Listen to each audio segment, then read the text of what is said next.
عمل کے دور میرے بھائیوں یہ قرآن کریم کتاب ہدایت ہے. کتنے لوگ پڑھتے ہیں کتاب کو, کتنے لوگ پڑھتے ہیں؟ کتاب ہدایت اس لیے ہے کہ آپ پڑھیں, ہدایت یافتہ ہو جائیں اور آپ اس کتاب کے مطابق عمل کریں تاکہ دوسرے لوگ آپ کو دیکھ کر کے, آپ کی شکل کو دیکھ کر کے, آپ کی حیت کو دیکھ کر کے, آپ کا حرکات کو دیکھ کر کے اسلام لائیں. ایسا ہی تھا, ایسے اسلام پھیلتا ہے. لہذا علم کے ساتھ ساتھ اگر عمل نہیں ہے وبال جان ہے. اللہ کے رسول نے فرمایا القرآن حجت لکا او علیکا, قرآن یا تو آپ کے لیے دلیل ہے یا آپ کے خلاف دلیل ہے. اگر آپ نے قرآن کے مطابق عمل کیا تو آپ کے لیے دلیل ہے, اگر قرآن کے خلاف عمل کیا, قرآن کو پس پشت ڈال دیا, یہ آپ کے خلاف حجت ہے میرے بھائیوں. لہذا علم کا دوسرا تقاضا یہ ہے میرے بھائیوں کہ انسان اخلاق مند بنے. جس کے پاس علم ہوتا ہے اس کو اخلاق مند ہونا چاہیے, اخلاق مند ضرور ہوتا ہے. عائشہ رضی اللہ تعالیٰ عنہ سے کسی نے پوچھا اللہ کے رسول کے اخلاق کے بارے میں بتائیے. عائشہ نے کیا کہا تھا؟ کان خلقہ القرآن, آپ صلی اللہ علیہ وسلم کا اخلاق قرآن کا نمونہ تھا, قرآن تھے, چلتے پھرتے قرآن تھے میرے بھائیوں. لہذا علم کا تقاضا یہ ہے اخلاق مند بنا جائے.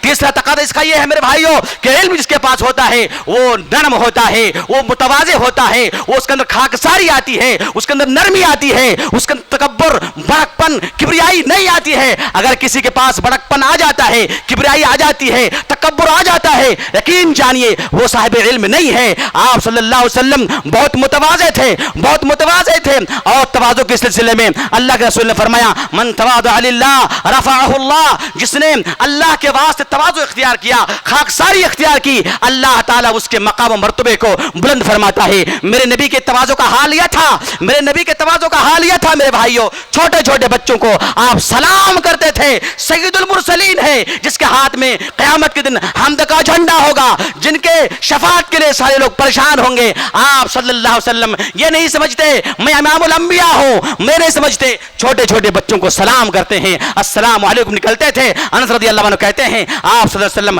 کان یسلم علی الصبیان, چھوٹے چھوٹے بچوں پر سلام کرتے تھے. یہ تواضع کی دلیل ہے میرے بھائیوں. آپ صلی اللہ علیہ وسلم گھر میں جوتا سیتے تھے اپنا جوتا. عائشہ نے فرمایا کان النبی صلی اللہ علیہ وسلم فی محن اہل بیتہ, آپ صلی اللہ علیہ وسلم اپنے گھر گھریلو کام میں کبھی کبھی مشغول ہوتے تھے میرے بھائیوں. یہ تکبر جس کے پاس آ جائے وہ صاحب علم نہیں کہلاتا میرے بھائیوں, وہ صاحب علم نہیں کہلاتا ہے. علم کا تقاضا یہ ہے جس انسان کے پاس علم ہوتا ہے اس کی زبان پہ نرمی آتی ہے, شفقت آتی ہے, لہجہ نرم ہوتا ہے.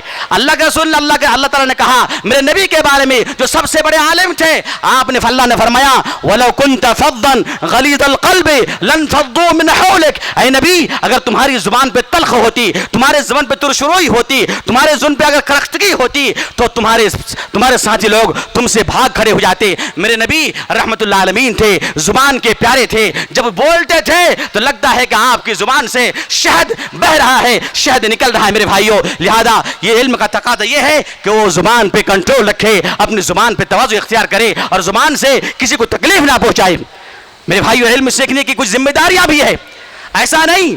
علم سیکھنے کی کچھ ذمہ داریاں ہیں, چاہے وہ لڑکے ہوں یا لڑکیاں ہوں, طالب ہوں یا طالبہ ہوں. میرے بھائیوں ان ذمہ داریوں میں سے پہلی ذمہ داری یہ ہے کہ علم پر سب سے پہلے اپنے آپ کو اس علم پر اتارا جائے, اس علم کا نمونہ بنایا جائے. اور دوسرے نمبر پہ یہ ہے اللہ رب العالمین نے فرمایا وَأَنذِرْ عَشِيرَتَكَ الْأَقْرَبِينَ, اے نبی علم سیکھا ہو, تمہارے پاس علم ہے, تم سب سے پہلے اپنے قریبی رشتہ داروں کو ڈراؤ اللہ کے عذاب سے. ابن عباس رضی اللہ عنہ کہتے ہیں جب قرآن کریم کی آیت نازل ہوئی آپ صلی اللہ علیہ وسلم رب کی حکم کی تعمیل کے لیے کوہ صفا پہ چڑھتے ہیں اور ادھر صدا لگاتے ہیں اے قریش کے لوگوں, عبد مناف کے لوگوں, اے فاطمہ, اے بنو ہاشم, اے بنو عبد مناف, آؤ, اور بلاتے ہیں اور کہتے ہیں بتاؤ اے محمد آپ نے ہمیں کیوں بلایا ہے. کہا کہ دیکھو اگر میں بتاؤں اس پہاڑی کے پیچھے سے کوئی دشمن آ رہا ہے جو تم پر حملہ کرنے والا ہے, کیا تم لوگ میری بات کی تصدیق کرو گے؟ انہوں نے کہا ما جربنا علیک کذبا, ہم نے آپ پر کبھی جھوٹ کا تجربہ نہیں کیا ہے, جھوٹ ہم نے کبھی آپ کے بارے میں سنا نہیں ہے, لہذا آپ سچے ہیں. کہا